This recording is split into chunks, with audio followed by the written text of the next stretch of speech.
Hello everyone and welcome to the Virgo New Moon that's happening on either the 14th or 15th of September 2023, depending on where you live. I will be reading for Pisces and Aquarius in this video.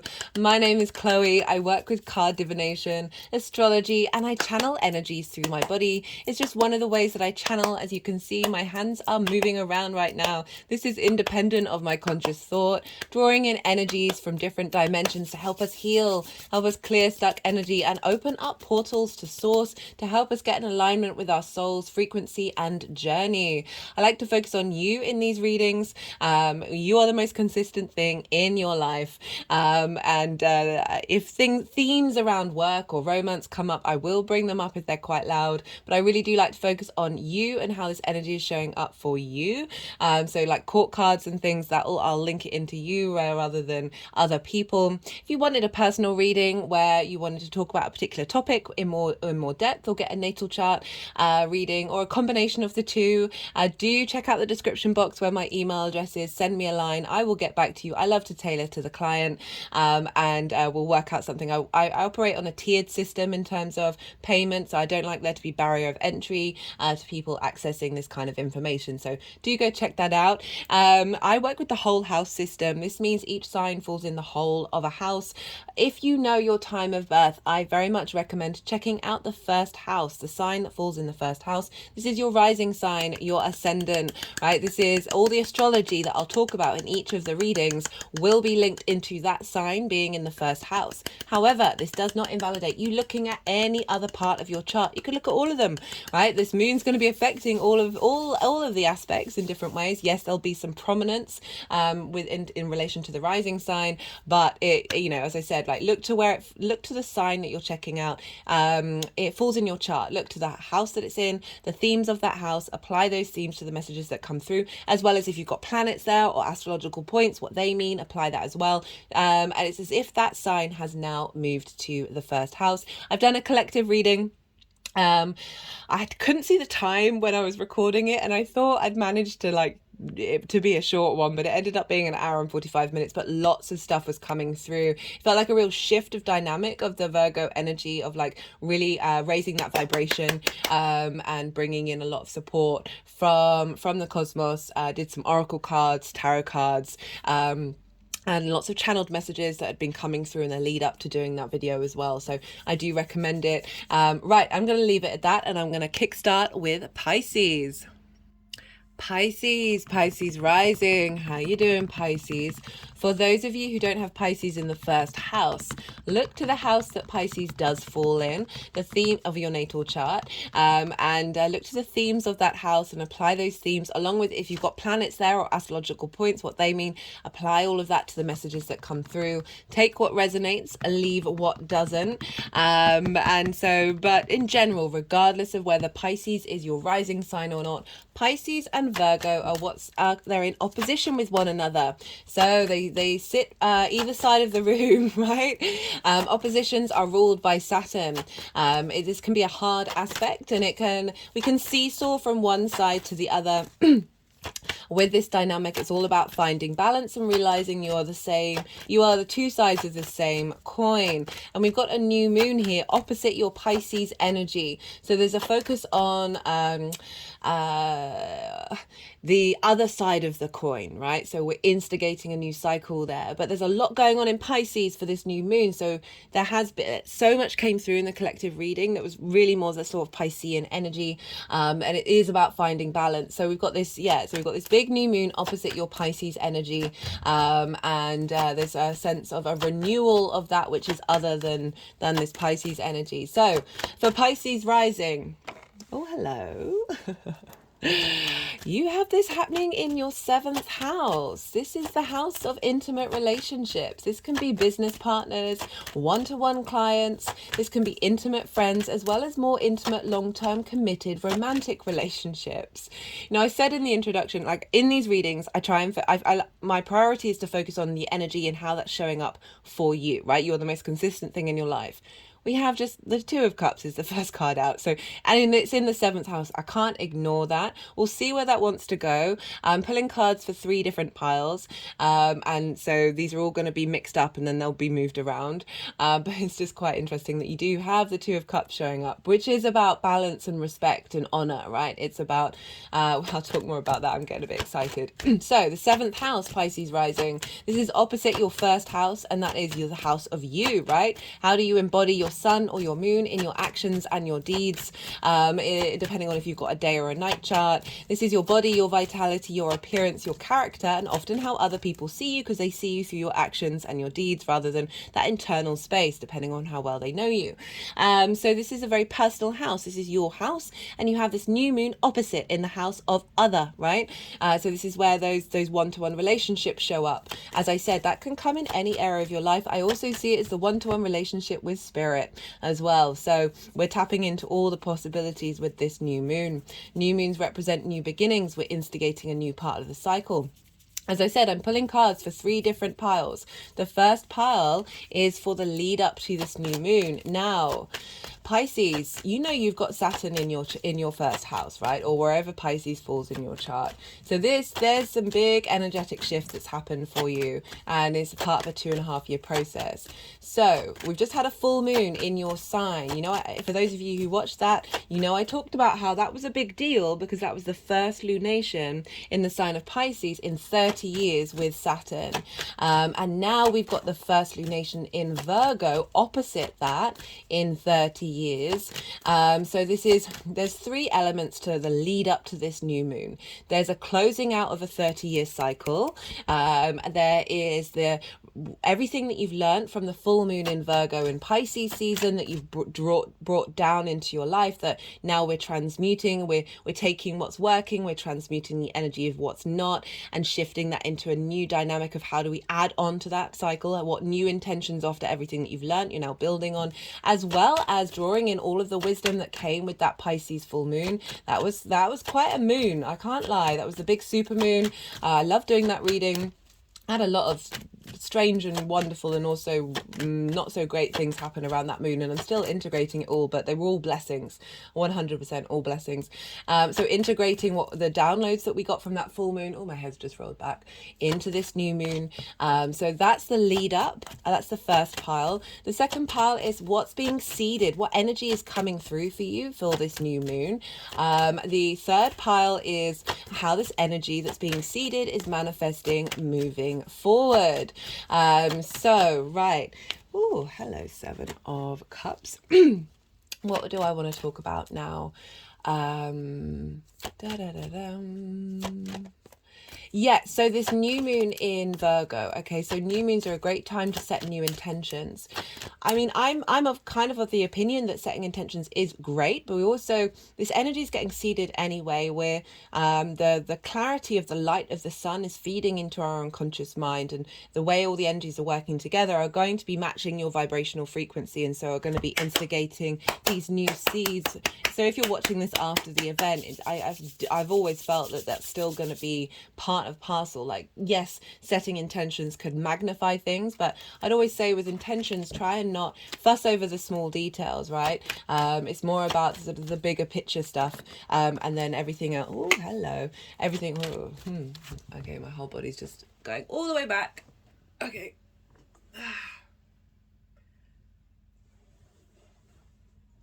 Interesting. That happens quite rarely, actually. Yeah, that's quite a combination of cards. Right, so a new moon, a dynamic of how you want your one-to-one relationships to show up. As I said, that can be business partners, one-to-one clients, intimate friends, as well as intimate relationships of a romantic nature. And so this is really starting a new cycle with that opposition to Saturn of bringing in new relationship contracts. Right, Virgo is earth energy, it's very practical, it's very mutable, so it's about bringing in a change of dynamics, of being able to be more in flow with relationships.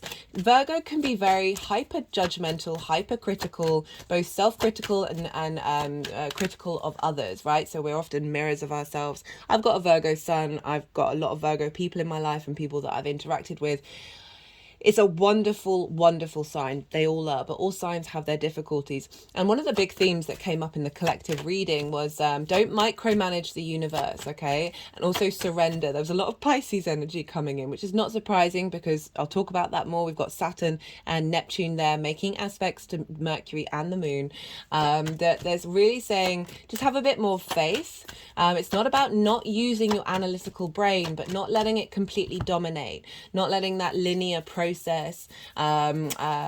keep you trapped in a box. So as I was saying, like Virgo can, because it can see, it's the observational Mercury, right? It's practical, it's earth. It likes to facilitate and it can focus on the problems because it's so observational that that leads to the criticism, that leads to the sort of the shame of not being perfect, right? We've got a very distorted understanding of perfection, and I feel like that's going to get cleared out a bit more, because we can have this really high ideal and then like shame ourselves for not reaching it, rather than we are on this journey, we are on this experience. We can lose a little bit of the love in Virgo because of that more easy route of focusing on the problems rather than focusing on the inspiration.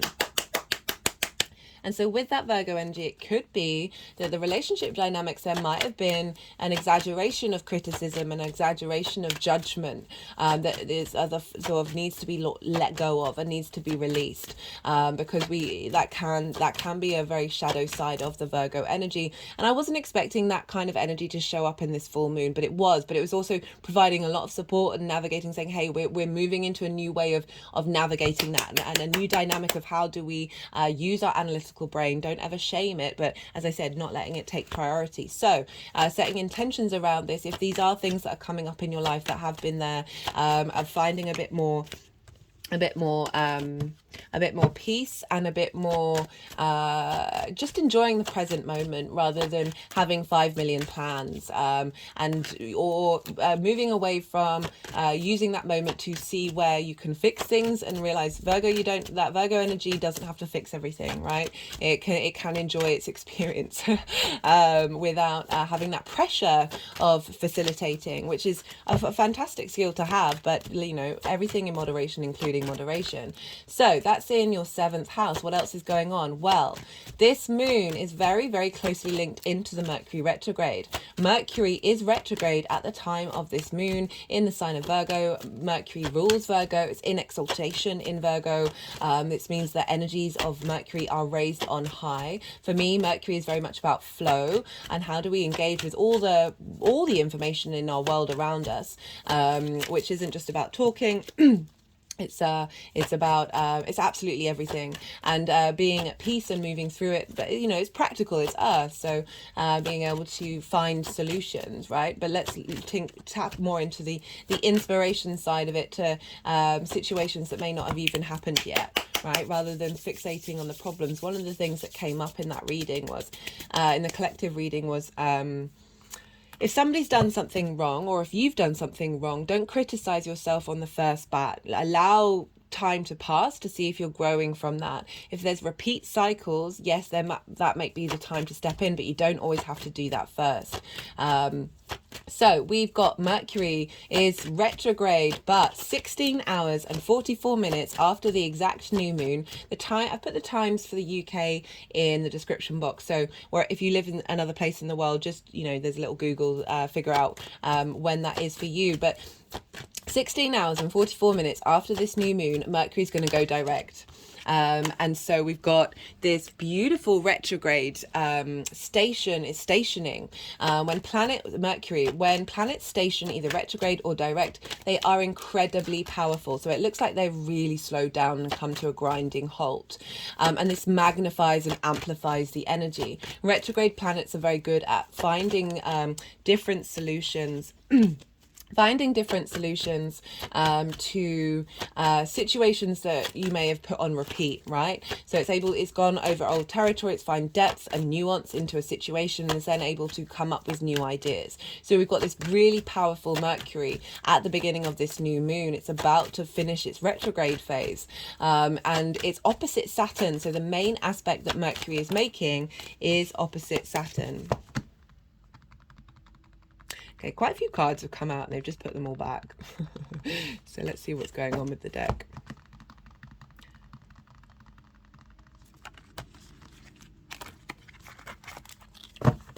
So Mercury is opposite Saturn, and it did this at the beginning of its retrograde phase. Saturn is in your sign. I've done a Saturn transit series. I've done two. The first one was sort of the major themes of Saturn in Pisces, and then it was the retrograde phase was the second one. So if you want to go check that out, Saturn is retrograde, as is Mercury, and they're both going into the inner depths.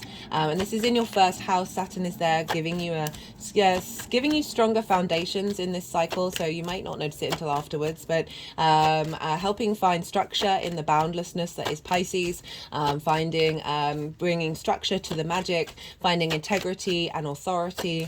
This may come about through limitations in the way that you are seen and viewed and how you embody yourself, but it really is giving you a lot of strength in the long term. Saturn is a longer term cycle, right? So 30 years. So it is saying it's imprinting this longer term cycle, this inner transformation onto Mercury. And Mercury is a faster moving planet and is then going to be moving direct. So it's taking all this information from Saturn of finding your inner integrity in the way that you embody yourself and feeding that into your one-to-one relationships, of saying, okay, right, Mercury's going to be then being able to find the ways of which to manifest that on the day-to-day in a practical sense, right? So one of the main messages that came through for that Mercury retrograde series was practical magic.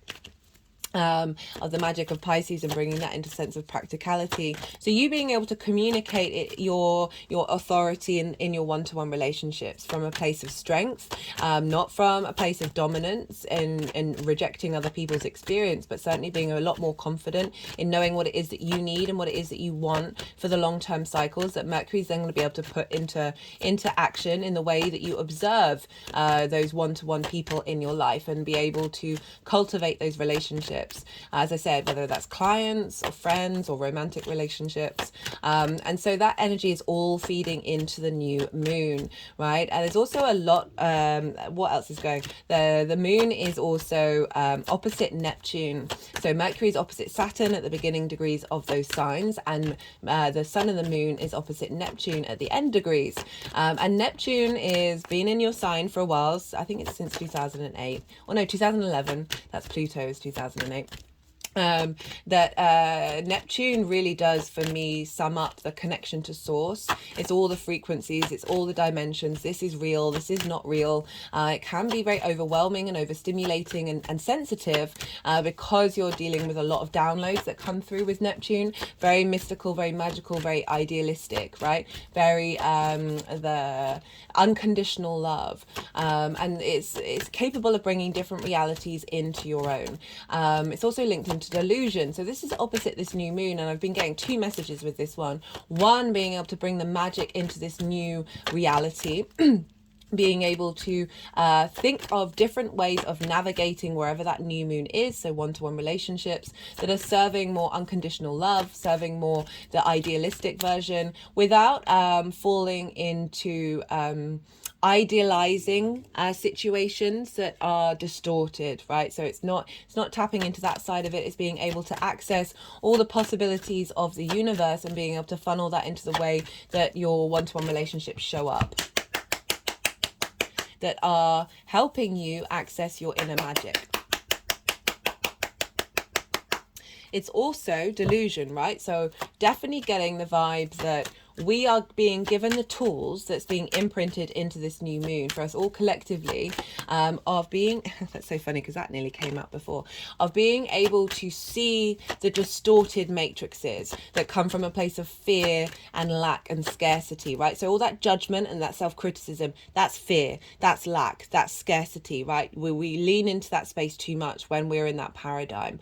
And this Neptune is really helping us bring in a new reality that's giving us the clarity clarity, Mercury, very strong energy of how do we collect that information of distortions that we may have had around who we are in relationships, how our relationships are important to us, and navigating that dynamic. So very, very powerful. I forgot to mention, right, so those of you who've watched the Mercury retrograde series, you'll know this, but Mercury is governing the whole of the chart, and will be for, yeah, will be until the sun moves into Libra. But the moment Venus moves into Libra, everything's going back to Mercury again. So whenever the Venus moves into Virgo, that's Mercury will take control again until it leaves Virgo. Because whatever's going on with the ruler of a sign is impacting the signs that it rules. And so it was only when the moon was in Cancer that the moon was free of Mercury's energy, because at the moment, right, the sun is in Virgo, the sun rules Leo, that's where Venus is. Venus governs Taurus, Jupiter governs Pisces, Jupiter's in Taurus. So the chain of events, everything's coming back to Mercury. So this is Mercury's the strength of being able to see things clearly, very powerful retrograde energy of thinking, bringing in different patterns and different ways that we understand the information around us, of not only the 3D dimension but also the other dimensions as well, because we've got that Neptune influence and Saturn giving structure to that. So it's really accessing perhaps a different dynamic with you and spirit as well, and source, like that one-to-one relationship that you have with it, and how that manifests this sense of understanding you and source and how they work together.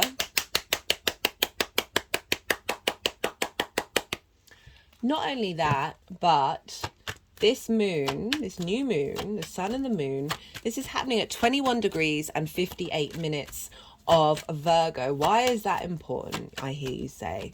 Well, that is because, right, Mercury went retrograde at 21 degrees and 51 minutes. So this new moon is happening 7 degrees beyond the retrograde phase. So even though Mercury is going direct very shortly after this new moon, it's still got to travel over the degrees it retrograded over. I find with retrogrades, it's not until the planet goes into new territory, so beyond the point in which it retrograded, 21 degrees, 51 minutes, into new territory, that's when things start to get going. So this new moon is happening 7 minutes into that new phase. So we're instigating, we're implementing a new energy, even though Mercury is still got that journey to go, but it's that retrograde, it's that power of that thinking differently with all the information of the future journey, right? Sort of, there's a premonition coming through with this new moon. And this new moon is very much, so in the retrograde series, the Mercury retrograde series, I pulled cards for the major aspects the retrograde was making. In each introduction, there's in the description box, there's details of each introduction of like what the main aspects are doing. And this new moon is mimicking a lot of those aspects, because it's basically happening around the point that Mercury went retrograde, and is happening around the point that Mercury is going to go into post shadow, which is on the 29th or 30th of September, depending on where you live, and that's when it's instigating this new phase. So those major aspects are, we've got a grand Earth trine, we've got the oppositions with Pisces, and so I've gone into a lot more detail and pulled cards on those in that Mercury retrograde series. So if you want more information about this very powerful reset moon, I really do recommend it. So what else is going on with this moon? So it's got the opposition with Neptune. It's being influenced by the integrity and responsibility and flow and power of a Mercury retrograde, of being able to see different patterns feeding into this moon. But we've also got the grand Earth trine. So we've got Pluto over in Capricorn.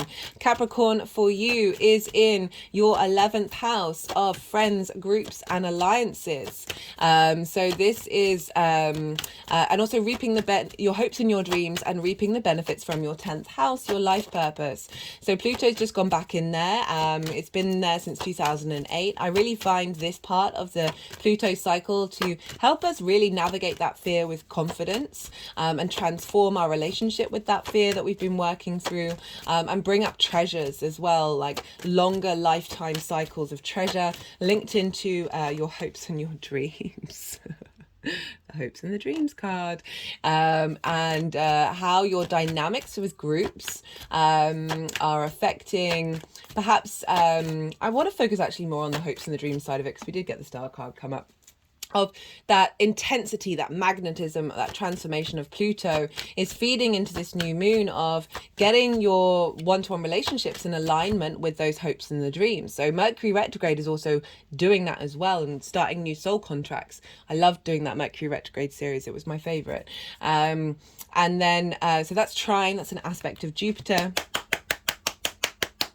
Jupiter, the aspect of a trine, can bring about elevation, expansion, cohesion, and wisdom, right? And with that wisdom, that's when we get there's a more sense of knowing. That's when we get the sense of opportunities, luck, and abundance come in. So that's all feeding into this new moon of the desire to transform and elevate and magnify your hopes and your dreams into this new moon in relation to how do those one-to-one dynamics show up. As I said, this can be business partners if you've got a hope and a dream to set up your own business, one-to-one clients if you're an entrepreneur and you work by yourself, bringing in more depth to your and more flow into your intimate friendships, as well as if you're in a one-to-one committed relationship, elevating that, as well as perhaps drawing that towards you.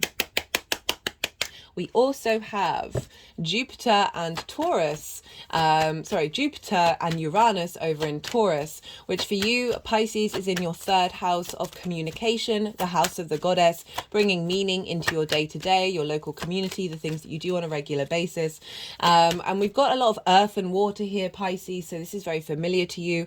You've got this kite formation happening with this earth and water, with that Pisces energy that you have. I mean, everyone's got that kite formation, but you've got this on angular houses, with the 1st, 4th, 7th and 10th angular houses. You've got this happening in your 1st and your 4th, with the support, with the trines and the sextiles to the Taurus energy, and so the kite point is the end of the tail, where we focus, and that is the new moon. So let's go back to Jupiter and Uranus in your third house of communication. I've done a Jupiter transit series as well, so if you want to go check that one out, that's still up. It was talking about the direct motion, but that might still give a lot more understanding of what Jupiter's doing over in your third house. And so this is your hopes and your dreams, and the way that you communicate that, finding wisdom and inspiration. Jupiter and expansion. Uranus wants you to be comfortable and confident being your unique self. It's not about rejecting society, it's about acknowledging that we are all different and we can work together despite that the need for tribalism and the need to fit in. It's like you don't have to conform in the way that you express yourself. You're finding unique and wonderful inventive ways of embodying yourself in your day-to-day. Oh, hello, the lovers. In the way that you work on a day-to-day, and also you're more confident and finding deeper wisdom in the way that you communicate with yourself and communicate with the people around you. So we've got the 7th house of one-to-one relationships. We've got your hopes and your dreams, and the way that you communicate that, and the way that you express that and bring that into being. So we're really shifting a dynamic of how you then embody yourself with all of that energy of there's a lot of support from the outer planets. They're all retrograde, so there's a deeper internal shift and transformation. Those of you regulars, I've been talking for every new moon since the hybrid eclipse in Aries season. We have that once a decade of instigating a new soul integration, and each new moon is adding on a layer of that. So now we've gone from the heart space of being more independent with that Leo new moon, and now we're bringing that practical magic into our 3D world, right? How do we then navigate the skills and the resources and our way of understanding information and putting that into use from our multidimensional soul journey into our current incarnation? And this is focused on your one-to-one relationships, so making sure that they're in alignment with your hopes and your dreams in the way that you want to express yourself without getting limited by other people. Sometimes we can prioritize those other people over ourselves, of really finding the confidence of expressing your pleasure principle, Taurus, Venus ruled, in the way that you communicate that isn't negating your needs.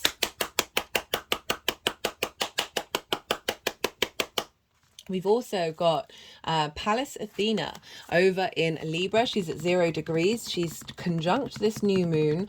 And Pallas Athena is a asteroid. She represents strategy and embodied wisdom, right? So strategy isn't about micromanagement. It isn't about over planning and having 5 different plans. It's having that embodied wisdom to know the boundaries of the agenda, the strategy, and allow the magic to flow through it. Right, so this is relinquishing control here, being present, using your that analytical brain to help you in the moment, but not like fixating on the past and mimicking that past onto the future, right? So this is a real shift of dynamics. Right, I'm going to go quiet now.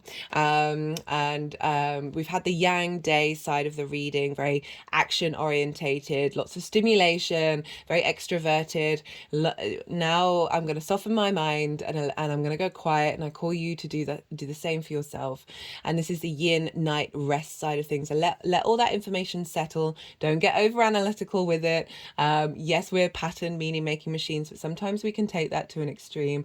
Let it all settle and then see what your intuition is telling you, right? See what intuitive hits are coming up. I'm going to go quiet. The energies are going to do some energy work, and then they're going to move the cards into the 3 piles, and then I'll come back round and I'll bring the tarot into the astrology for you, Pisces.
Sorry about that, Pisces. I just had to pause for a second because the postman turned up.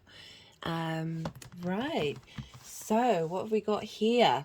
Really loving what's showing up for you here, Pisces. So this is the lead up to the new moon. As I said, that's like closing out a 30-year cycle, as well as everything you've incorporated from the Virgo full moon in Pisces season, as well as bringing in some magic from that Pisces full moon that we had quite recently. We've got the Ten of Swords in reverse, we've got the Four of Swords, and we've got the Seven of Cups. So the Ten of Swords in reverse is clearing, like the tens are very karmic energy, right? So in particular the Ten of Swords, because you see here all the swords are along the spine, right? We store a lot of karma along our spine, and this is sort of feeling impaled, feeling like things haven't been working out. There's a sense of betrayal as well. And in reverse is, you see all the swords are going to fall out and you're going to be able to get up and move forward. So this is acknowledging that perhaps you've gone through a difficult time with your dynamics with one-to-one relationships, right?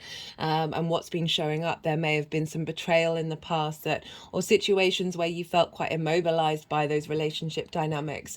And in this reversal position, this is saying that you've gone through a process of letting go a lot of those wounds, a lot of that pain, of that frustration of feeling immobilized, and they've fallen out, and that still takes time to heal, which is interesting because we've got the Four of Swords coming with that the Four of Swords is acknowledging this space of rest, this contemplation. They're in a church, so it's being held by something bigger than yourself in order to be able to find a bit more peace. We've got the Three of Swords here, which can obviously represent relationship dynamic hurt and pain. It's not just romantic as well. This can be about a business partner. This can be about friends. This can be about that intimate dynamic. Perhaps your relationship with spirit as well. Oh, they're just having a reaction to that, where you felt like it hasn't quite been working in the way that you would like. There's been a lot of blockages around your connection to spirit.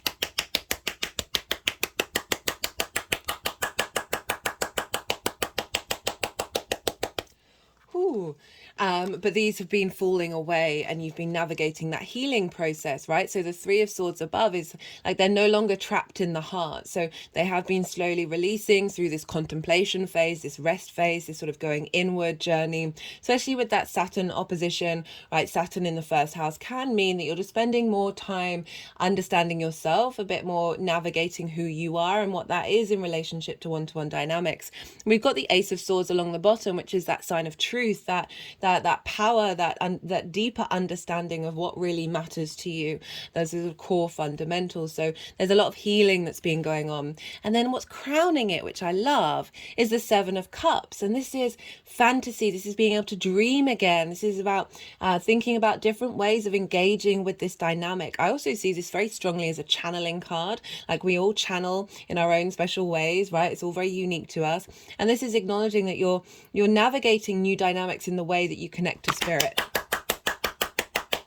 Lots of options are coming through. That's not quite the get up and go. This is a contemplation. This is engaging with new ways of looking at the world. It's cups. It's emotional connection, of being able to, again, fantasize and dream of different ways of interacting that are beyond this betrayal, beyond this limitation. Now there are options coming in.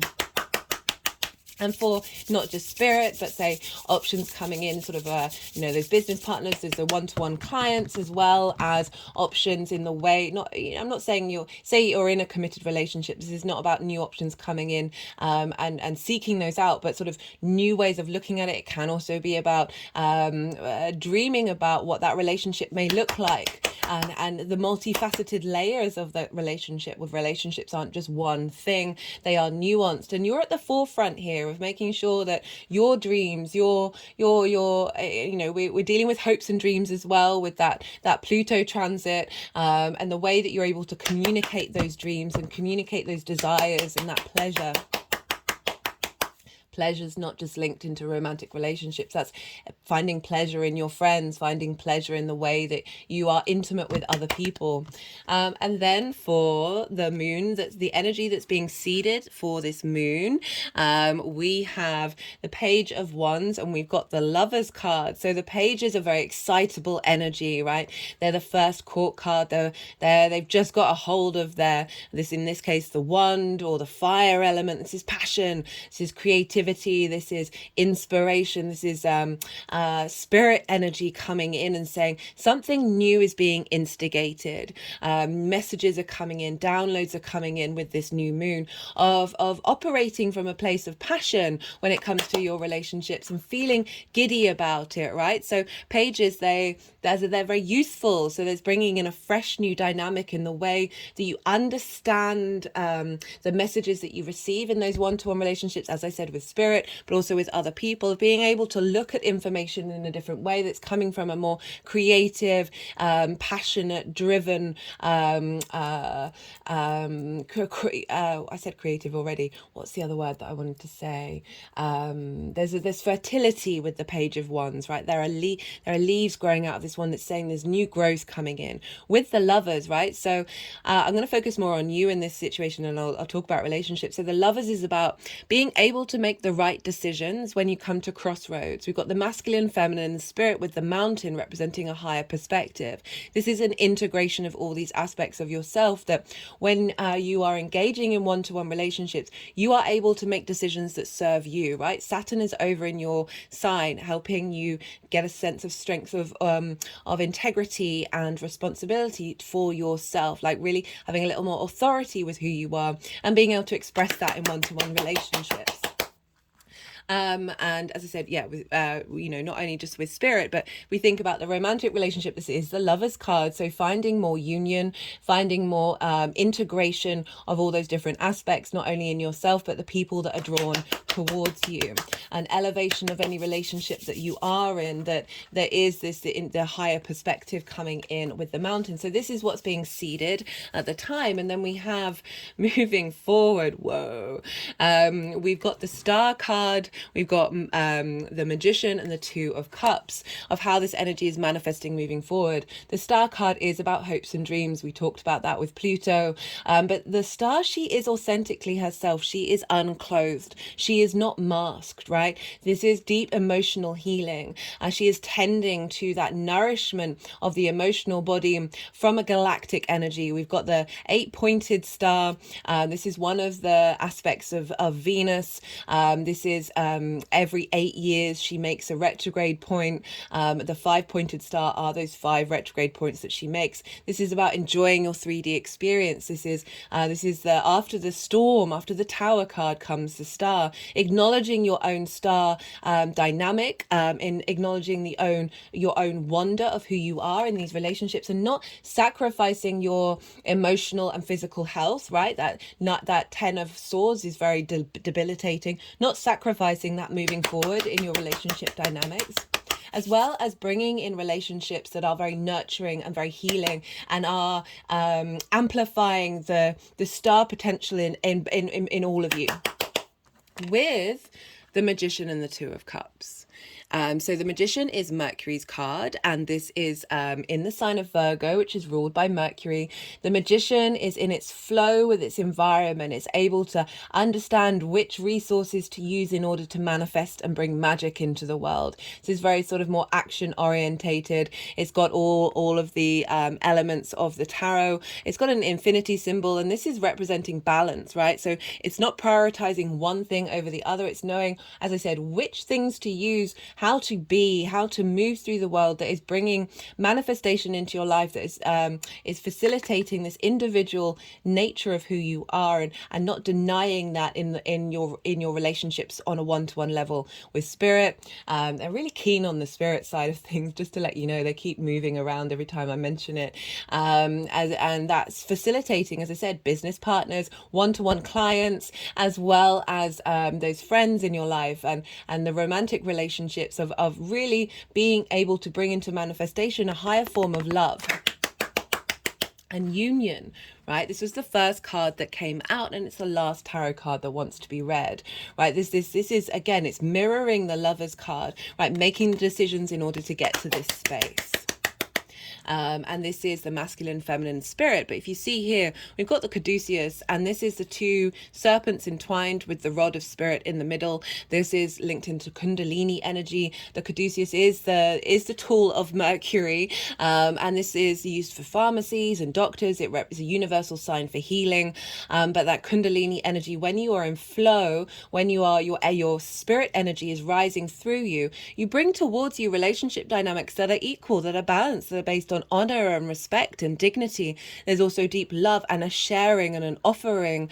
There is this deep love. It can be linked into romantic relationships, but it's just, for me, it's saying like all the relationship dynamics that are showing up, you're instigating a new cycle where there is balance, where there is an honoring of the individual that comes together as a whole. And this can be your understanding of who you are in relationships, as well as the relationships that you draw towards you. So such a powerful combination of cards we have here. I absolutely love this for you, Pisces. A real renewal of your commitment to yourself. And when you do that, you are committing to, you are drawing situations towards you that match that vibrational frequency. Okay, I'm going to pull some clarifiers. Let's see what wants to come through. We've got the numerology. Oh, you couldn't make it up. You couldn't make it up, could you? We got the love card, so a big reboot in love. As you know, I talked about that critical side of Virgo. Virgo is also very facilitating. You're able to facilitate your 3D world in order to bring in that love and that surrendering, that faith, that knowing that you have that love within you, right? You are unconditional love. Your soul is unconditional love. Source is unconditional love. And we've signed up for this experience of separation, right? It's part of the duality of this 3D earth experience. But through that journey, we find that deep love within us. And I really love how I've got manifestation on the bottom. Of manifesting your dreams, whether you're conscious of them or not, of bringing that into fruition. Ooh, Pisces. Remember, this is a new moon. We're instigating. This card has come up so many times. So this is the First Light Tarot, nature. We're getting more in alignment with our soul's nature. And how to bring that into a 3D reality. What was I just saying? Oh, it's completely gone. Oh, we've now just got, that came flying out. Soul identity, family. You know, I've been talking a lot about soul integration, getting more in alignment with our fuller soul's journey, right? Rather than falling into the fear paradigm. There was something I wanted to talk about.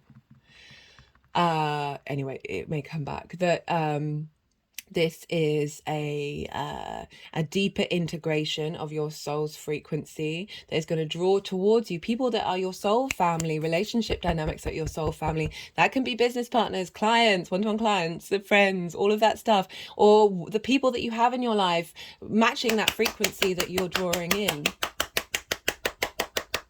Oh, that was such a beautiful reading, Pisces. Thank you for that. It's an honor and a privilege to read for you. I'm going to leave it at that. That's a really lovely, clear message. You know, it's not just about relationships. I don't ever want to limit people by that.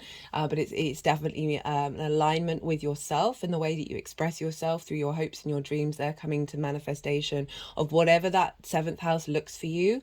And there's a deeper sense of peace and a sense of balance coming in that you're then able to take action on, rather than this feeling completely and utterly immobilized and feeling like you can't get out of that situation. You've worked through that. That's been cleared out. You've got some perspective. You're able to find some growth with that, and then be able to dream again. And those dreams are coming into manifestation. Oh, beautiful stuff, Pisces. If any of it resonated, don't forget to hit that like button. Be good to yourself, Pisces. Be good to those around you. And most importantly, be well until we meet again. Aquarius rising. How you doing, Aquarius? For those of you tapping into the Aquarius energy and it doesn't fall in your first house, look to the house that it does fall in your natal chart. The themes of that house, apply those themes to the messages that come through, as well as any of the energy, if you've got planets there or astrological points, to the messages that come through. It's as if that Aquarius energy has now moved to the first house, but with all of the energy of your natal chart. Right, Aquarius, regardless of whether this is your rising sign or not, Aquarius and Virgo energy are what's called in conjunct, right? So there are three main themes that signs can have in common. We've got the yin yang energy, the night day energy, we've got the element, and then we've got the modality. Now, Aquarius and Virgo have none of those things in common. Aquarius, you are fixed air. You are yang, day in nature. Virgo is mutable earth and yin, night in nature. So we've got 6 different energies trying to figure each other out and trying to work together.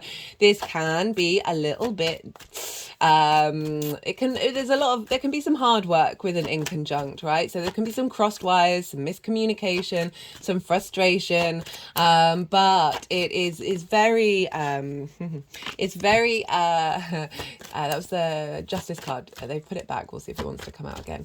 It can be incredibly innovative, right? So you're working with 6 energies. Yes, this may take a little while to get them to work together, but once you do, you're what you've got to play with is expanded, right? There's a vast possibility of things that you can do, and often you're breaking outside of convention because you're not doing which is easy, right? You're breaking out of the mold with this energy.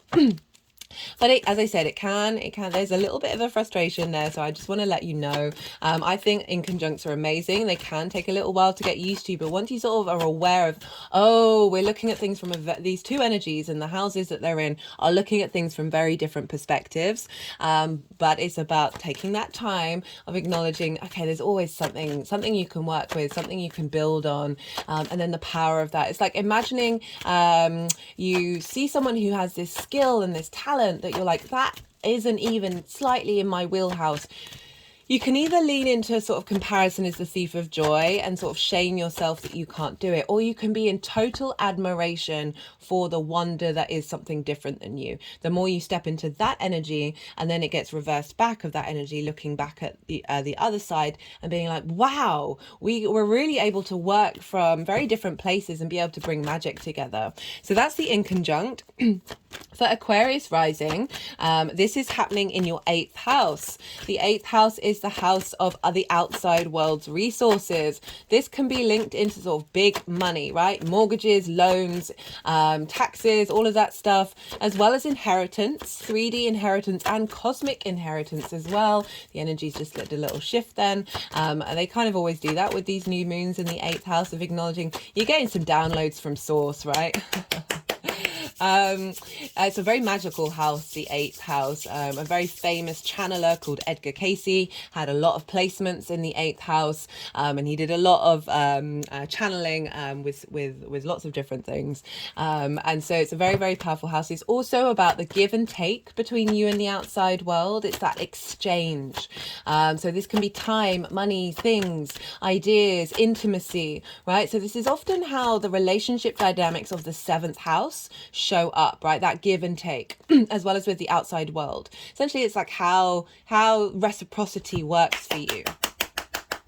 It's also a house of transformation, right? So a renewal, of shift and change, of realizing that everything is constantly in flow. These relationship dynamics are always in flow, and finding some peace with that is something that's very good to do with that 8th house. So the 8th house can often bring up topics of not feeling supported, or it can be about, we can give too much or we can take too much. And when we give too much, we might have expectations, and then if we're not getting that back, we can then get resentful, or we keep prioritizing other people or the outside world over ourselves, or we go to the other extreme of taking too much and not being mindful and aware of the give and take in the world, right? So that can be definitely things that can show up, of things that we need to work on with the 8th house. So I'm pulling cards for 3 piles. The first pile is the energy leading up to this new moon, and that is encompassing like 3 main aspects, right? Because we've got this opposite Saturn. This is the first new moon in Virgo, we're in opposition to Saturn in the last 30 years. So it's kind of like the Pisces full moon that we just had, which was the first lunation in Pisces for 30 years with Saturn. Saturn's very karmic. It's about duty, responsibility, cause and effect. It's also about integrity and authority within yourself. So we've got a lot of strength coming in with this new moon. So it's a big new moon, guys. I I can't hide that. I've done a collective reading. If you want to go check that out, I thought that was a short reading. I couldn't see the time when I was recording. Turned out to be an hour and 45 minutes. However, I pulled oracle cards, tarot, lots of channeled messages, lots of things that had been coming up in the lead up to that, and that was coming out, and then some more stuff came out in that. I will touch on the main themes in this reading, but I do recommend it because this is kind of like a big deal. Okay, what just came out today? No, I don't want them. So what was I saying? So the lead up. This is a closeout of a 30-year cycle since Saturn has been there. And this is also a culmination of everything that we've learned from that full moon in Virgo that happened in Pisces season. What are we transmuting? What are we holding on to and taking forward into the new cycle? And that's where our intentions come in, of like everything that we've learned. It's also what magic did we bring down and download from that Pisces full moon that we're bringing into this new start in Virgo. And so that's the first part of the lead up to this new moon. The second pile is for the energy that is being seeded at the new moon. Whether you set intentions or not, this energy is still showing up for you, especially if you're watching this after the event. Setting intentions is great. It can give some amplification to it. I always say with intentions, don't. I honestly do what's right for you. I just find that when we are often, our dreams can be smaller than the universe is able to provide, that smaller than the universe would like us to dream, right? So sometimes we can limit ourselves with our intentions, but holding space for the energy that's coming through can be a great way of tapping into the co-creation with source. And then the third part is how is this all manifesting moving forward? Right, let's talk about this new moon. As I said, this is in your 8th house. And so this is Virgo energy. This is mutable earth, very observational, very analytical. It's the earth Mercury sign. So it's very practical. It's like, how do we utilize the information that we're downloading from every single moment in every single day and putting that into practical use?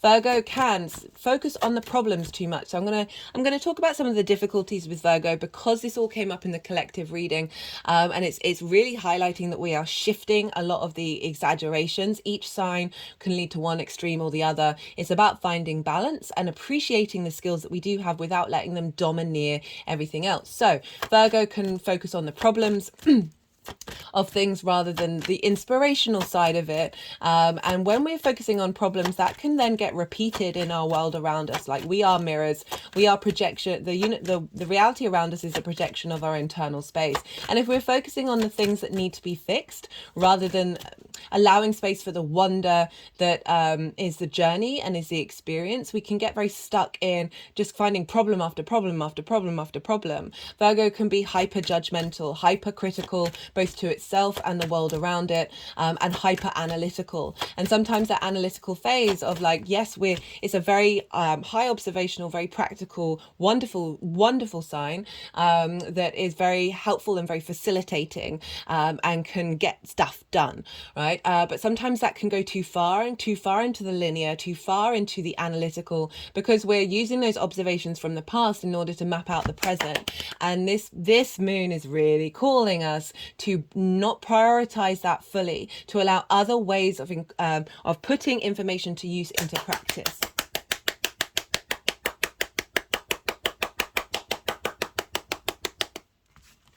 And so, yeah, with the outside world energy, so it was really calling, the collective reading was really calling to surrender to the past, have some faith, have some trust in yourself. Lots of Pisces energy showing up, and it's not surprising because we've got Saturn and Neptune making aspects to Mercury and this moon over in your 2nd house of your resources. How do you value yourself, the skills that you have and the resources that you have in order to manifest in the world and bring in your income? I'm just going to have to pause for a second. I've got a bit of a tickle. Sorry about that, Aquarius. What was I saying? Yeah, having a bit more faith, as I said, your 2nd house of your resources, how do you make your money? And most importantly, how do you value yourself? I always focus on that with the 2nd house, because more when we understand our own divinity and our own abundance, that shifts and changes the other aspects of the 2nd house. So it's definitely bringing in a lot of Piscean energy into this Virgo space. So got your card, one of your cards, Aquarius. Having Virgo in the 8th house can mean you're hyper vigilant and hyper observational of the give and take between you and the outside world. I really feel like this is calling you to be more in flow and a bit more ease and a bit more present with that dynamic, and not necessarily judging those dynamics showing up. It's also a tremendous place to have Virgo, because you're able to facilitate the resources of the outside world and really bring things into manifestation with them.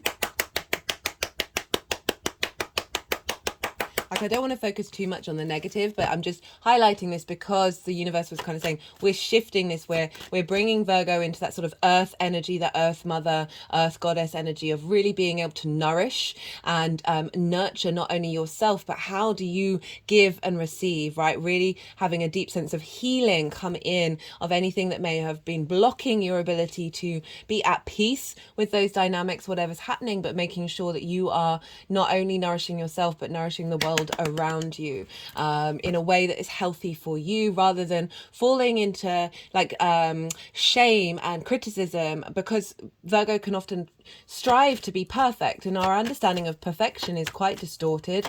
One of the things that I channeled with Venus in Pisces, and I keep bringing it up because Venus is exalted in Pisces, so it's a very powerful message of every moment is truly divine. And I something I was like, that blew my mind, but also I struggled with it. And it can be a difficult thing to navigate, especially for the Virgo energy that can be like, well, this isn't working. I can see this small detail that needs to be fixed, right? Rather than acknowledging that too is perfect, rather than shaming any situation. And that's when the self-criticism can come in of being like, and the criticism of other people of being like, well, this isn't perfect. The more that we are at peace with every single moment, the more we bloom, the more the abundance flows out of us, and the more that those things then naturally fix themselves.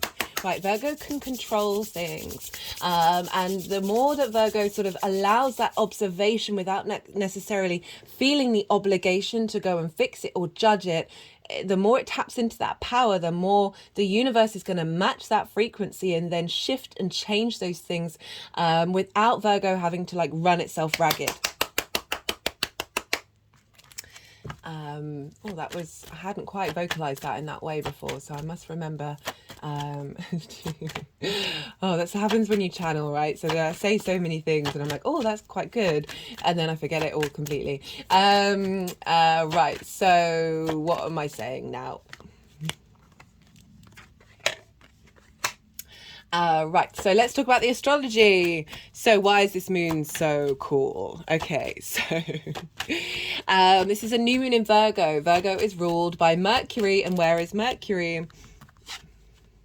Mercury, oh, 2 kings. I like this. So these cards are going to get moved around, so they're not in the piles that they're going to be in. Well, they may be, but that doesn't usually happen. Right, so Mercury rules Virgo, and where's Mercury in the sign of Virgo? It's been retrograde. I really recommend checking out the Mercury retrograde series. I'll say why more later on in the reading, but we're still in it. We're going to be in it until the 29th or 30th of September, and I'll say more in a little bit. A lot of the themes around this new moon are mimicked by the retrograde series that I've done. So I do really, that was one of my favorite series to do. Okay, so Mercury is in the sign of Virgo. It is still retrograde at the exact time of this new moon. Love this. However, it is stationing direct. When planets station, so this happens at the beginning of a retrograde and the end of the retrograde, they slow down. And this amplifies the energy, it magnifies it. This is a very potent energy. It's a similar energy of when planets move into a sign, and therefore into a house. They tend to herald a lot of information. They're very loud, they give big signs, big clues come in. for the next part of the cycle. So I really love that Mercury is retrograde, but also heading towards direct motion. 16 hours and 44 minutes later, it will go direct. So depending on where you live, that may be on the same day, or it may be the day after. But I really like we've got this retrograde planet, because retrograde planets, they're able to go to the depths of things. They go to the nuance. They're able to be in a state of observation, and in order to observe the norm, in order to then find new pathways. So this is all about breaking cycles and bringing in new soul contracts. And so I really like that this is instigating the energy of the new moon with all the power of this very, very strong Mercury. Mercury is the ruler of Virgo, and also in its exaltation. It's the only planet that's in its own sign of exaltation. And what does that mean? Well, that means its energy frequency is raised high. It has a higher, all its qualities are raised up, the higher vibrational frequency. And for those of you who have seen the Mercury retrograde series, you will know that while the sun is still in Virgo, all the planets, all the signs are being governed by Mercury. The only time it wasn't is when the moon was in Cancer, which was a couple of days ago, because she was in her own land. No one was governing her, because what goes on, the ruler of a sign is affecting what's going on with the signs that it rules. So the sun being in Virgo rules Leo, where Venus is. Venus rules Taurus, where Jupiter and Uranus is, where Saturn and they rule, and Jupiter rules Pisces, etc., etc. Everything's being governed by this Mercury, and so it's very, very, very powerful. So this is quite a moon, on top of the fact that Mercury is opposite Saturn, and so this is the first lunation with Saturn in 30 years. And so we had this opposition at the beginning of the shadow phase of this Mercury retrograde, and so we're getting a repeat of this as it's now moving direct. Saturn is over in Pisces, giving you a sense of perhaps restrictions around your values and your resources. It may not in the same way that it was in Aquarius and Capricorn, because it's in the sign of Jupiter, and like Jupiter wants you to feel good and wants to provide abundance and wisdom. So Saturn is its overall message with Saturn in Pisces, wherever Saturn is integrity, responsibility, and internal power, right? Internal authority. And it can bring up things that help you navigate that, and give you strength to that. So you're getting a bit more responsible with your resources, your skills, your understanding of your value. It's going to stress test things that aren't going to last in the long term, because it's instigating a new 30-year cycle. And so it's a longer term cycle, and it's giving structure to the magic of Pisces, and giving a real boost in your confidence and integrity around your skills and your understanding of your own internal value, and how you then utilize that and manifest in the world. This is all feeding into Mercury. Mercury is the fastest moving planet. It's more focused on the details of things and collecting that information. So Mercury is talking to Saturn saying, hey, I see this plan that you've got. They're both retrograde. This is a deep, intense internal shift and transformation. And Mercury's going, cool, I see your ideas. I see your long-term plan, this, and then how now it's instigating the depth of that retrograde energy into this new moon, of how to then instigate it. The retrograde of this all of this Virgo Pisces energy that I'm going to be talking about, the main theme that came up in the Mercury retrograde series was practical magic, right? How do we bring the magic of Pisces and get practical about it and bring it into the 3D earth energy of Virgo that facilitates flow? So this very strong Mercury is influencing this moon, saying we're instigating a new cycle where we're bringing that integrity in the way that we work with the unseen, with the different dimensions that we can then bring into practical reality. So you've got your resources and your skills being amplified, and this is funneling into the new dynamic that you're going to have with the give and take between you and the universe.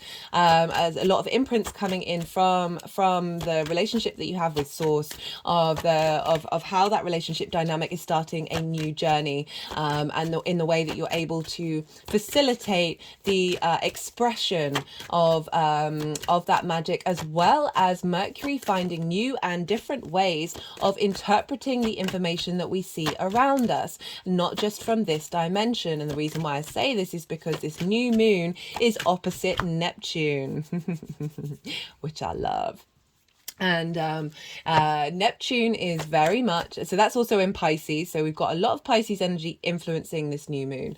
And so Neptune is our connection to source, right? It's the every frequency, every dimension, every reality. This is real, this is not real, all the different realities all in one space, the boundlessness of unconditional love of source, the mystical, the magical, the idealistic, right? So this energy is feeding into this new moon of your perhaps tapping into skills that you didn't even know you had, but have always been inherent within you, from just tackling it in different ways that aren't the norm, and really finding unconditional love in who you are and how you express yourself. And that is feeding into this new moon of shifting a dynamic of the give and take between you and the outside world that might have been out of kilter. It's also another main message that was coming through with this Neptune opposition is Neptune can link into delusion. And I really want to harness the fact that I feel that we're getting some upgrades that are helping us be able to see the distorted delusion of matrices that are going outside of unconditional love. So that fear, that scarcity energy, that we're going to be able to bear witness to that with more clarity and with more practicality, that earth energy in our day-to-day, in you give and take between the outside world, in distortions around how you view yourself and your skills, that you're going to be able to see them more clearly and not hate them, not separate yourself from them, have some unconditional love for them, but realize that they are not part of your internal space. And just be able to be a bit more at peace with this and let that energy do what it needs to do and not let it touch you, not let it have such a strong hold over you. I really feel like that strong Mercury with that Saturn and Neptune with this new moon is instigating a new way of practical magic, right? And surrendering to the obsession over planning and details and judgment and criticism. All of these block out. Three Kings. Whew, I don't think I've had this in a spread on this channel before, Aquarius. Whew, some power's coming in. You're going to be able to do what you want to do. Right, so what was I saying? So yeah, this all feels very liberating, moving away from that scarcity mentality when we judge, when we criticize, right? Virgo can seek perfection, and a distorted view of perfection that it's denying that acknowledgement of everything is perfect, and it's leading to separation and shaming yourself and realize and putting yourself in a space of lack rather than a space of abundance. If you haven't reached those goals, we are taking every day as it comes to strive and grow. But if we bring in shame and bring in that judgment, that's when it gets twisted, right? That's the distorted fear reality that Virgo doesn't need to do. Oh my goodness, I've just forgotten what that channel was. I'm gonna have to rewatch it about that, a Virgo shift. Oh, that's it. Being more in a state of observation and allowing things to come towards you, being that sort of more feminine goddess energy of Virgo. Rather than trying to control the situation, right? One of the key themes that came up with that in the collective reading was don't micromanage the universe. Have some faith. Be present, right? Not having 10 plans about things. Plans are great, but it doesn't mean that you can't enjoy the moment. And really, I've been really leaning into trying to step away from assumptions and expectations. I've got a Virgo sun. I've spent most of my life being in a state of control, which I know comes from my own trauma of not having control and needing to seek that and being very destabilized when I don't have it. There's nothing in this universe that is about control, right? Everything is constantly changing. There is also a fundamental of control that through our control of control, we then find control, right? And through that is the surrender, right? Got to lean into the paradoxes. You got to surrender is one of the biggest ways that we can be at peace and therefore have control over our surroundings because we are no longer attached to them. Yeah, I love how weird the universe is, and yet it does make some sense. So I've been leaning away from assumptions and expectations because yes, we're meaning making machines, we make patterns, and this is a wonderful skill. It's not denying it, but it's more being present in the moment of what's going on rather than putting your a barrier, a limitation on the possibilities, right? It's not about not observing, but you don't have to attach to it. fully, right? You can use part of it and allow other things to come through as well. Right, what else is going on? We have a, oh no, let me rewind. Oh no, I'll come to that afterwards. There's a grand Earth trine. And so we've got Pluto over in Capricorn in your 12th house. Again, a very magical house. The main theme of this Pluto transit, it's just gone back into Capricorn. It'll go back into Aquarius and back into Capricorn again. Pluto can be about fear and about possession and obsession. It's also about magnetism, intensity, and transformation, and being able to face your fears. I really feel like this transit is giving us more grace and more space to be able to navigate and transform that fear energy into riches and treasures that are being unearthed in this cycle. I talk a lot more about this aspect, this grand Earth trine, in the Mercury retrograde series, because this new moon is mimicking some major aspects of the Mercury retrograde. Let me talk more about that actually.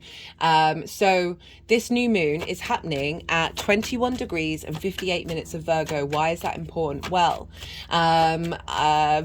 Mercury went retrograde at 21 degrees and 51 minutes.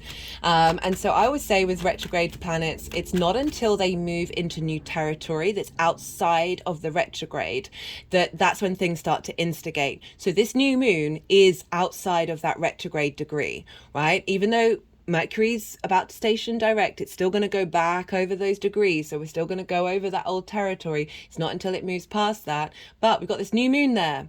And so all that power of all of this energy is feeding into this new moon. There's kind of like a preemption, right? We're instigating a cycle. It's not all manifesting, but we're instigating the energy of that retrograde completed, which is amazing. And a lot of the aspects, this grand Earth trine that I'm about to talk about, the oppositions with Pisces, we've been there before. Mercury started its retrograde with all of this. Because they're outer planets, they move slowly, so that these aspects are still very relevant. So in that Mercury retrograde series, in each introduction, I pulled cards for the major aspects, for tarot cards, for the collective. I've listed them in the description box. So if you want to go and check those out, just get a more depth of understanding about what this means, because I'm not going to go into major detail of what this big new moon means for us all in depth. Do go check that out. Also, Mercury's going to go back over that territory. I've pulled cards for that as well. So even though it's not going to be retrograde for very long, we're still got the third part of the journey of that. So I've pulled cards for that one and how that's looking like manifesting moving forward. So let's go back to the grand Earth trine. This is in your 12th house, your hidden house, your house of mysteries. Again, a very magical house, but it's more the sort of unconscious constructs of who we are. This is where trauma responses and limiting beliefs can sit, but underneath all of that is your soul's energy. What did I say about justice? And we've got your card, Aquarius, and the Queen of Wands. This is quite a reading. So let me see if there's any more. Nope, they're wanting to put the deck down. So this grand Earth trine is in two very magical houses. Your unconscious space is being transformed. Riches and magic is coming up from Pluto. And this is all feeding into your give and take with the outside world, right? So distorted realities around in your unconscious space of love language with you and the outside world are getting cleared out and feeding into this new moon, as well as Taurus and Uranus and Jupiter in Taurus, which is over in your 4th house of your home, your roots, your foundation, your private life, your ancestral lineage, your star lineage, the things that you do in private, the roots and foundations. You've got Uranus has been there since 2018, wants you to be uniquely yourself and confident and comfortable doing that. It's not about rejecting society, but it's about you being confident, being your unique version of the universe. Jupiter is providing wisdom and expansion, right? And growth in your private life, your foundational space. Your ancestors, your star lineage are giving you support, and that's all feeding into any distortions around the give and take between you and the outside world, and bringing that into fruition and bringing real strength into that into this new moon. Right, very, very powerful energy. I really like how Jupiter is also trying this new moon, because Mercury can focus on the details and Jupiter's more about faith, right? So the fact that we've got this combination of this energy working together is allowing this dynamic of not this or that, but this and that, right? You can still have faith and you can still observe the details. You can still work on those details, but it's about being present in the moment. What else do we have? We've also got Juno, the asteroid. She is in Libra at 0 degrees, and she represents strategy and embodied wisdom. Right, so you can still have strategy, but it's not about the micromanagement. This is about and this is conjunct the moon. So we've got a lot of embodied wisdom, not only from Jupiter, but also from Pallas Athena and all the outer planets, right? These are long-term cycles and they are all retrograde. The only thing that isn't retrograde is Pallas Athena, right? So she's seeing clearly to the future, while all of these retrograde planets are instigating a deeper depth of understanding of your soul's journey. Love it. Right, that's everything that I wanted to say right now.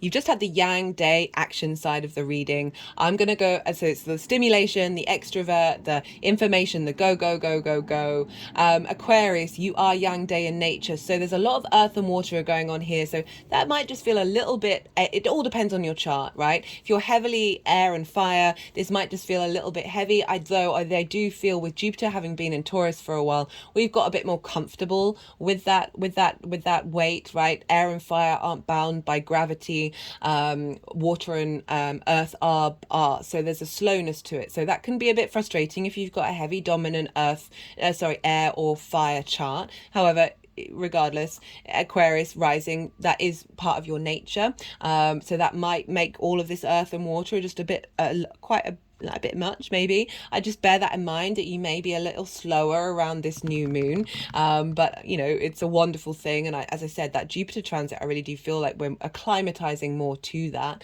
But just in general, as I said, okay, I'm going to go quiet. We're now going to go into the yin and night side of the reading. Okay, so I'm going to quieten my mind and I'm not going to speak. I'm going to let the energies do what they need to do. They're going to do some energy work. They're going to move the cards around into the 3 piles. I call you to do the same. Don't try and analyze, very Virgo, and don't try and analyze what's just come through. Let it all digest, let it soften, and see what intuitive hits you come up around this new moon for you. And then I'll loop back round when they finish, and then I'll bring in the tarot with everything that's been going on.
Aquarius, you looking at this?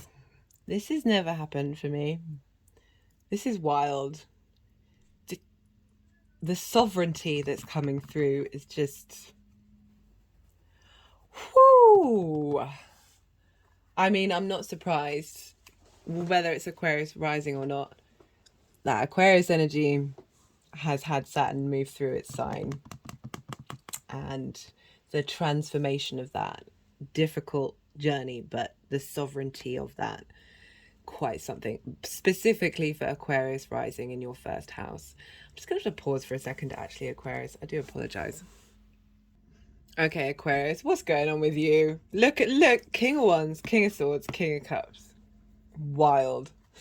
Okay, so in the lead up to this new moon, you remember I talked about this closing out a 30-year cycle, everything you've been learning from that Virgo full moon and integrating, and then bringing in the magic from the Pisces full moon that we just had. We've got the 10 of Wands in reverse, we've got the 9 of Wands in reverse, we've got Lady Justice, and we've got the King of Wands. So a lot of fire energy showing up here. We've also got the Strength card, so it's making me think, even though this is the Virgo area, I feel like that Venus retrograde that's going on, you know, that's a fire sign. It's in your 7th house.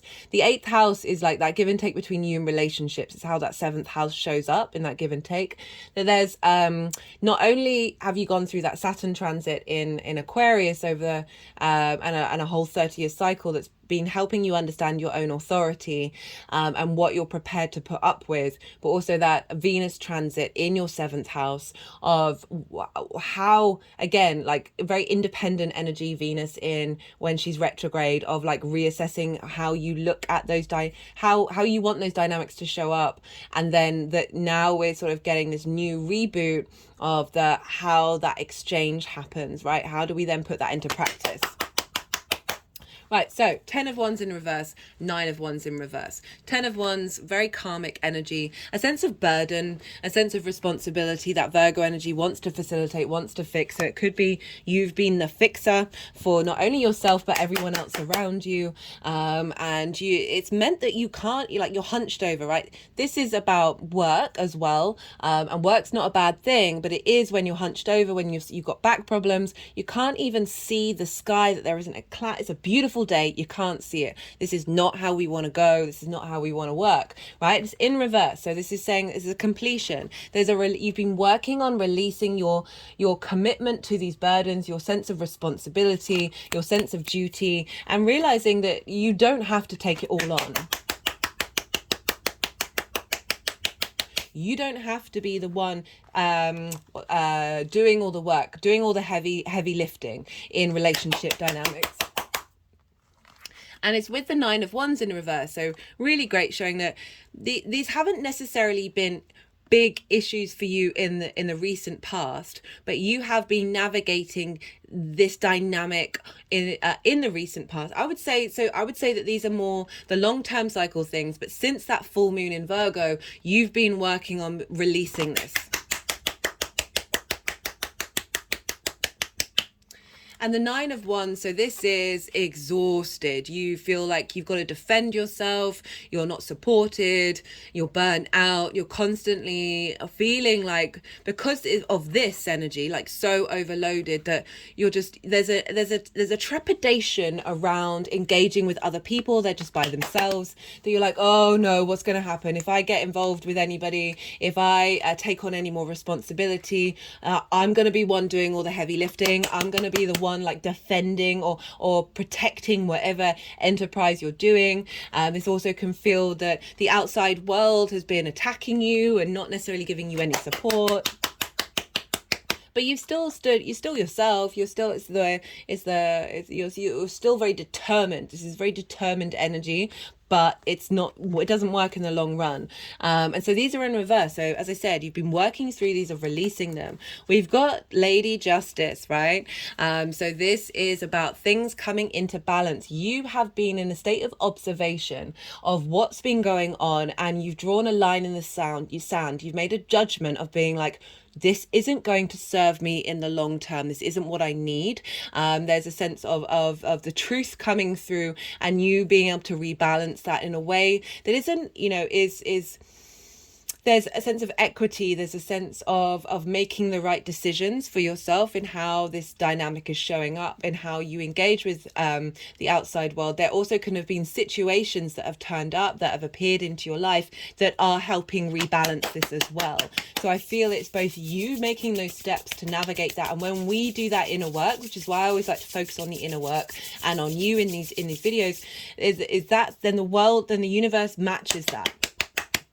Right, so it's a combination of those two things, of being like, stuff's come into balance, soul contracts have been tied up, things have been broken down that are no longer serving you, in order for you to embody the King of Wands, right? So our first of three is the magic number, the King of Wands. So this is crowning this energy, saying, you've been very confident, you've been very passionate in the way that you've been taking action to navigate these things and work through them. Very inspirational energy, very spirit energy. Fire is sort of, there's new life always coming out of these, out of the wands, which I love, which is saying that there is always, out of that inspiration comes life, right? And the kings, they know their own sovereignty. They have benefited from the nourishment and the cultivation of the queens, and that they are now, with all that strength of that feminine within them, they are then able to take direct action from this depth, right? So it's not about rash behavior, it's about being very confident, very sovereign in what you're doing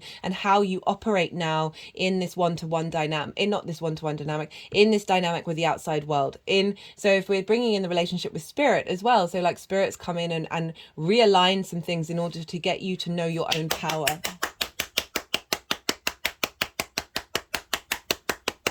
Very independent energy, fire energy as well. So rather than any codependency, as I said, right, taking on all that burden, right, the king's not going to do that. The king's going to make decisions that it's going to take on the burden that's necessary to take on, but also disperse that burden and share the work out, so then we can all work together and we're not burning ourselves out. So you are then able to still be the king of your kingdom, and still be able to share your support and wisdom and help with others, but knowing that you're in an ecosystem rather than all by yourself. This can also be navigating you understanding your own authority, so then that the outside world sees that as well. Okay, for the energy of this new moon, what's being seeded at this time, we've got the Strength card, the Two of Cups, and the King of Swords, so our second king. Now, I love this combination with what I was talking about of not over planning, and moving away from judgment and criticism, right? So the Strength card, this is the Leo card. This is about balance, right? So she's got the infinity symbol.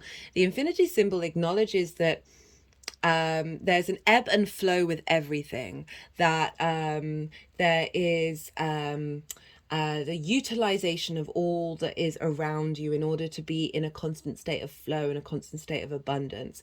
And the way that we get to this is through love and kindness, right? She's not trying to dominate the lion. She's not trying to control it, right? Moving away from, she's not criticizing the lion's qualities.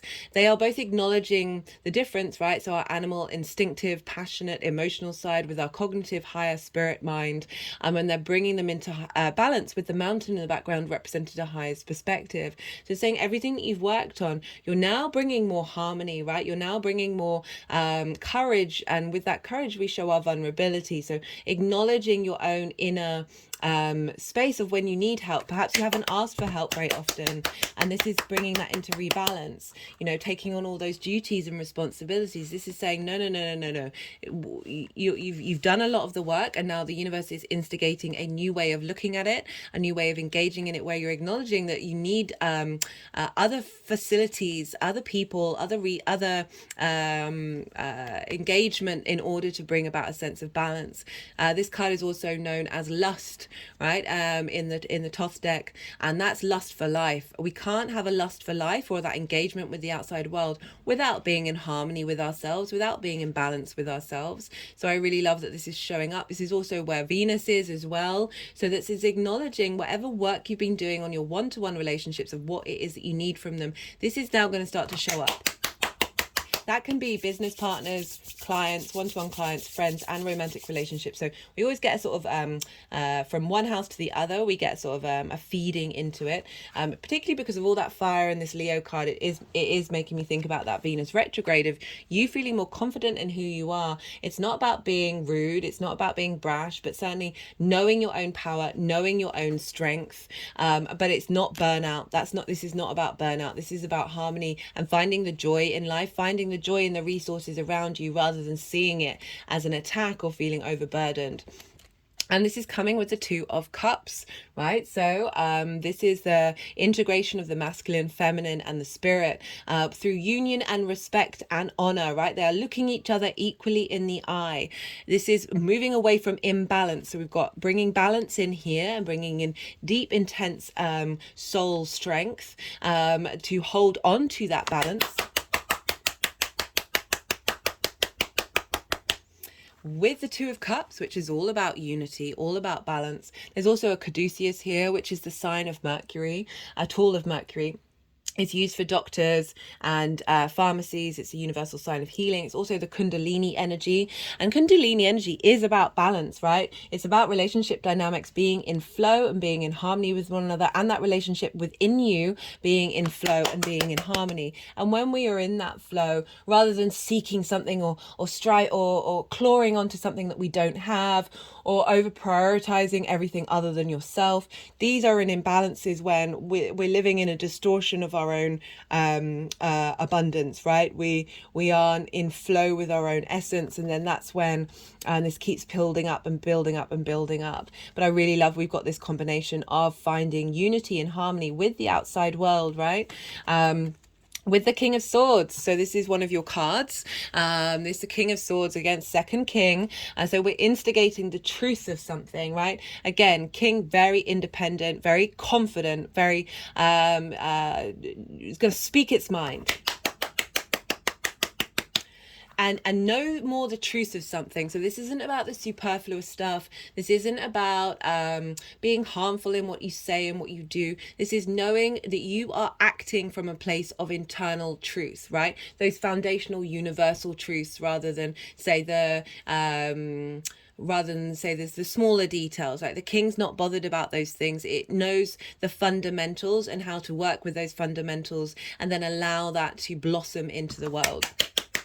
And so how does that relate to that second house, eighth house transit, right? So with this rebalancing of the give and take between you and the outside world, it really feels like with the boost that you're getting from your resources, that you know how to utilize your manifestation in the outside world. Again, that command and that authority of kings, they have received the benefit of the queens, of that nourishment, of that depth, of that state of observation, and now they are able to act on it, having integrated it. For the energy manifesting moving forward. Right, where does this want to go? We've got the Star, we've got the Ace of Cups, then we've got the Queen of Wands and the King of Cups. And I love that we've got a king and a queen at the end of this. So the Star, again, this is your card, Aquarius.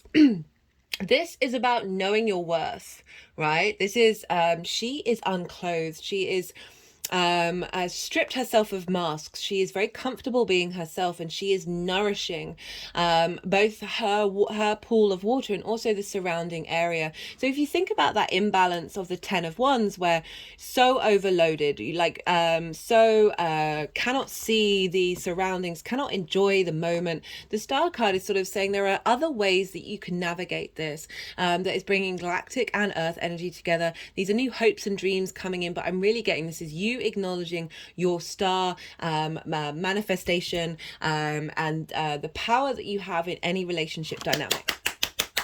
And I say power in a very healthy way, and not and she's about deep emotional healing. These cards are burnout. This is saying like that you're stepping into a dynamic where you are constantly in a state of renewal, and this is backed up by the Ace of Cups. Okay, so this is knowing you are abundant and knowing that the outside world is abundance and acknowledging who you are as a star. And so this is a real shift away from all of that burden energy energy and that conflict energy of saying, no, there's a new dynamic coming in that's manifesting where you can be yourself, you can tend to yourself, and you can also nourish. This is deep healing. This is about hopes and dreams with the Ace of Cups of, you know, the cup overfloweth. We've got the dove of peace. So we've moved away from conflict and now we're bringing in peace. This is acknowledgement of the gift that the universe is bringing to you, of this state of seeing who you are and the value that you have in the world, and clearing out blockages away from that lack of value of say when you take on too many burdens, that can be because you wanting to fit into the tribe, right? You're taking on all of this work because, you know, otherwise you feel like you might get kicked out of the tribe, as well as that conflict energy of feeling like, I'm not being supported, I'm not being held by the outside world, by the universe. This is a real shift in gear of that. This is also linked into love as well. So for those of you who are in, if we're linking it into the dynamics of the 7th house of those intimate relationships, this is saying there's some deep renewal happening that is going to be able to bring about a state of abundance in the give and take between you and those dynamics.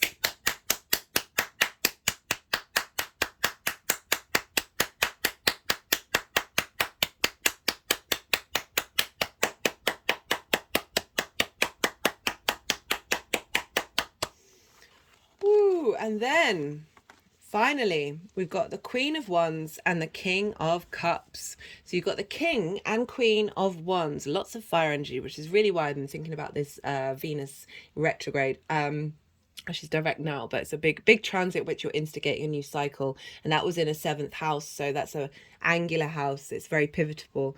So the Queen of Wands, she's very independent, very confident. She's acknowledging joy here with this sunflower, all right, and curiosity of the cat. It's also a very lucky symbol that you are protected, that you're able to contemplate about your passions, your drives, your creativity, very entrepreneurial, very independent energy, very transformational energy, this Queen of Wands, with the King of Cups, which is about emotional control in the best possible way. You see here, they're on very rocky waves. There's a sea monster over here and a ship here. The sea monster could be heading towards that ship. The king's not bothered, right? The king is able to keep its cool, keep itself emotionally in its own center, despite what's going on around it. But this is also, again, more authority and command of how you bring your inspiration, your imagination, your intuition, your emotional connection to things, and your confidence in expressing your emotional needs when your passions and nurturing those passions with the resources of the outside world. So this is really not about sacrificing yourself. This is way you're moving past that 10 of Wands. You're moving past that feeling like you're all by yourself and you're constantly being attacked. Even if you are being attacked, these cards are saying you're not bothered anymore. It's not affecting you in that way. But I'm getting such a beautiful combination of fire and water. Passions can bring depth of the water, can bring our passions alive, right? So there's this cultivation of your passions that the King of Cups is then bringing into force from a very healthy, abundant love space, with the way that you operate with the outside world, with the 5D, with those one-to-one relationships.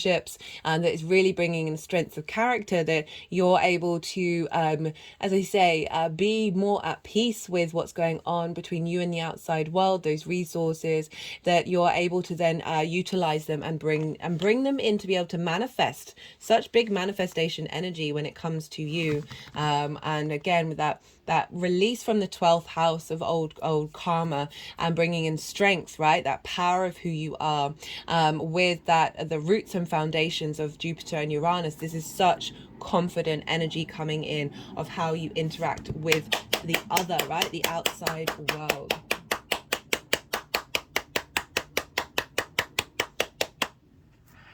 Right, I'm going to pull some clarifiers. This is the First Light Tarot. This is a mixture of question cards, statement cards, keyword cards, and major arcana. Let's see what wants to come through for you, Aquarius. Oh, no, that's half the deck. Okay, I've just seen the nature card, which has come out for everybody. We'll see if that wants to come out with everyone. Like, we're getting in touch with our true nature. That's so funny. So that popped out, and then I put it back because I'm like, okay.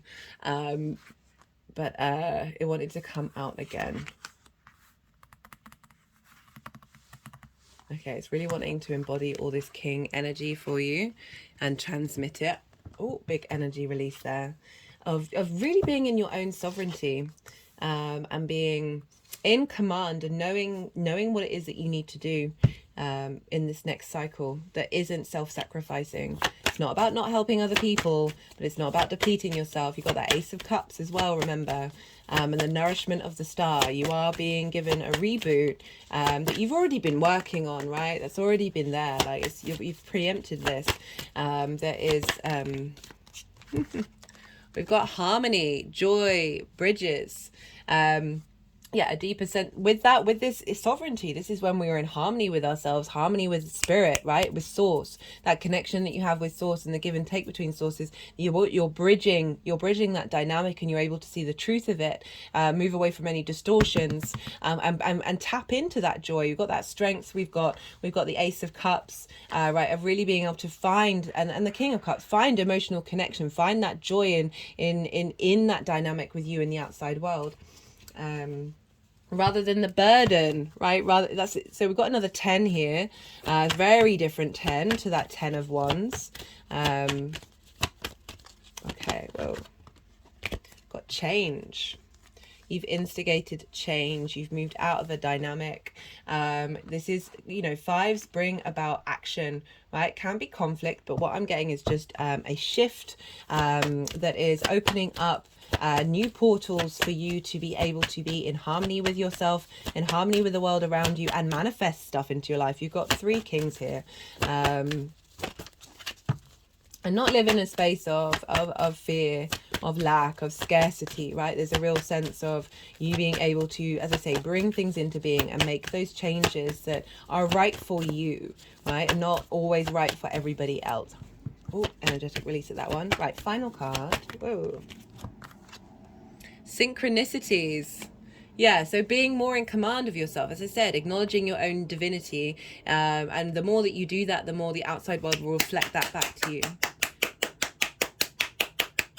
So synchronicities, how do they show up? So in so many different ways, it's ridiculous. And when they do, it's letting you know that you're co-creating. So they don't necessarily have to have meaning. There's all the angel numbers. These are also, always think about what you're doing at the time. Are you prioritizing yourself in a really healthy and balanced way? What steps are you taking? So, right, so this is a really great card because Virgo can over-plan and over-control things that...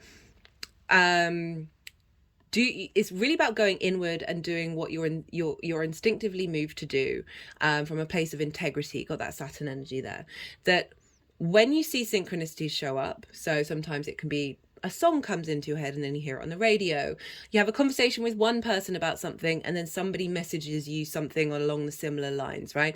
These are synchronicities to know that you are in your own power, right? Watch out for those. These are obviously you're gonna get a lot more synchronicities from the outside world coming in, to let you know you're in your sovereignty. And these are very helpful because sometimes we can forget that, this is the universe going, oh, here's another sign because the human has forgotten. Right, Aquarius, I'm gonna leave it at that. Oh, never had 3 kings like that before. That was quite powerful. I hope this resonated. If it did, don't forget to hit that like button. Be good to yourself, Aquarius. Be good to those around you. And most importantly, be well until we meet again.